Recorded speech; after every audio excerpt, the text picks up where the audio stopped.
નમસ્કાર મિત્રો, વિડીયોમાં તમારું સ્વાગત છે। જી હા મિત્રો, અત્યારે હાલ મોટા અને મહત્વના સમાચાર સામે આવી રહ્યા છે। તો મિત્રો, સમાચારમાં વાત કરીએ તો ભાવનગરમાં ચોમાસાનો પ્રચંડ પ્રારંભ થયો છે।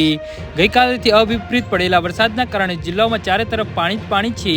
આ કારણે આવતીકાલે જિલ્લાની તમામ શાળાઓ બંધ રાખવાનો આદેશ ભાવનગર કલેક્ટર દ્વારા કરાયો છે। ભાવનગરના વલભીપુરામાં 24 કલાકમાં 10 ઇંચ વરસાદ ખાબક્યો હતો। આ સાથે જ ભાવનગર જિલ્લામાં મેઘતાંડવ જોવા મળ્યું છે। જી હા મિત્રો, અત્યારે હાલ મોટા સમાચાર સામે આવી રહ્યા છે। ભાવનગર જિલ્લાના કલેક્ટર મનીષ બંસલે જણાવ્યું હતું કે ભાવનગર જિલ્લામાં અતિશય વરસાદના લીધે આવતીકાલે તમામ શાળાઓ બંધ રાખવાની રહેશે। આ ઓર્ડર પ્રી પ્રાઇમરીથી માંડીને હાયર સેકન્ડરી સુધીના તમામ સરકારી ગ્રાન્ટેડ અને ખાનગી સ્કૂલો માટે લાગુ રહેશે। કલેક્ટરે વધુ માહિતી આપતા જણાવ્યું કે ભાવનગર જિલ્લામાં શેત્રુંજી ડેમ 80% ભરાયો છે।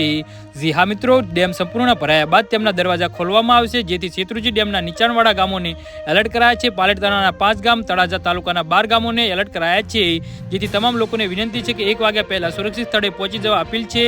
પ્રશાસન અને વહીવટીતંત્ર તમને મદદ કરશે। જી હા મિત્રો, તો આના વિશે તમારું શું કહેવું છે તો નીચે અમારી કમેન્ટ બોક્સમાં જરૂરથી જણાવજો અને અમારી યુટ્યુબ ચેનલને સબસ્ક્રાઇબ કરવાની ભૂલતા નહીં। વિડીયો પૂરો જોવા બદલ તમારો ખૂબ ખૂબ આભાર।